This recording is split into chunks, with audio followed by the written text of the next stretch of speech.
Joining us now, Fox News national security analyst KT McFarland. She's held national security posts under Presidents Nixon, Ford, and Reagan. KT, let's start with the Washington Post getting this next round of sensitive documents apparently lying on the floor of the consulate in Benghazi, a compound of what, as I understand it, is basically two villas there. This is outrageous. 3 weeks later, we can't even send the FBI in because it's too dangerous. So a couple of reporters are going in. They're picking up documents, sensitive documents, talking about who the people are that we're working with in Libya, endangering their lives. This is 3 weeks later. We still haven't secured that compound. And having not secured it, because we have no personnel apparently with which to secure it, you know, I've got friends, I know people in the FBI. I've always had the highest respect. So one of my oldest friends is in the FBI. Mm-hmm. And the idea that they're making the FBI look like basically witless, impotent, I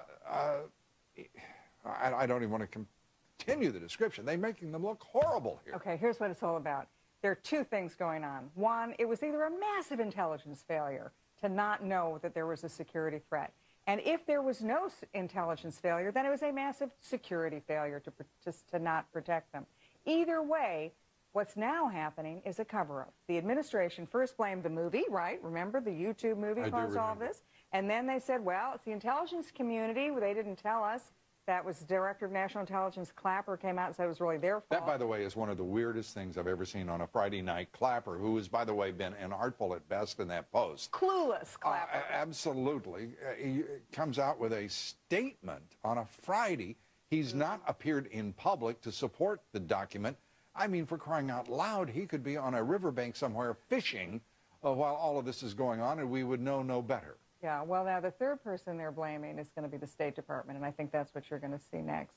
Why, if the intelligence was known, why did the State Department not provide anything more than a couple of rent-a-cops, Libyan rent-a-cops? Why would anyone, irrespective of his or her level of competence, decline security for the U.S. ambassador in Libya?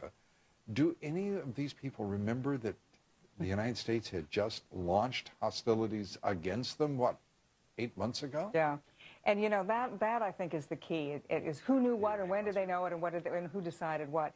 If the blame game starts, and I think it already has on the part of the White House. I was in the White House during Watergate in the Nixon administration, and I was in the Pentagon during Iran-Contra. What now starts happening is the political people are blaming the intelligence community, the diplomats, the State Department. Oh, please. And then you will see whistleblowers come out of the woodwork. Now, they'll be off the record. They'll talk quietly. But there'll be career diplomats, career intelligence officers who have connections to Capitol Hill, who have connections to the media, and you'll now start seeing a drip, drip, drip, a little more information every week. Ultimately, I think there'll be hearings, and you could have a real crisis. You know, hearings. Political crisis. We have just watched the spectacle of hearings that produced effectively nothing, and that is in the Fast and Furious investigation. Yes.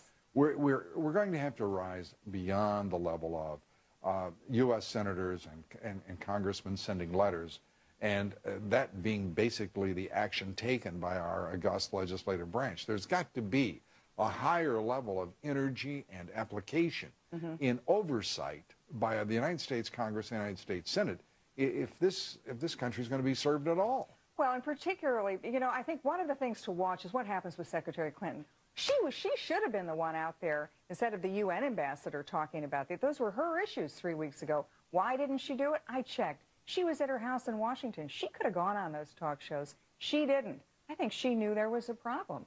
That's why what she does next is going to be pretty important. And it also raises a question, why in the world were Pluff and Axelrod out talking about national security? Don't we have a national security director? Don't we have... He's on the same fishing bank, yeah, with the others. KT McFarland.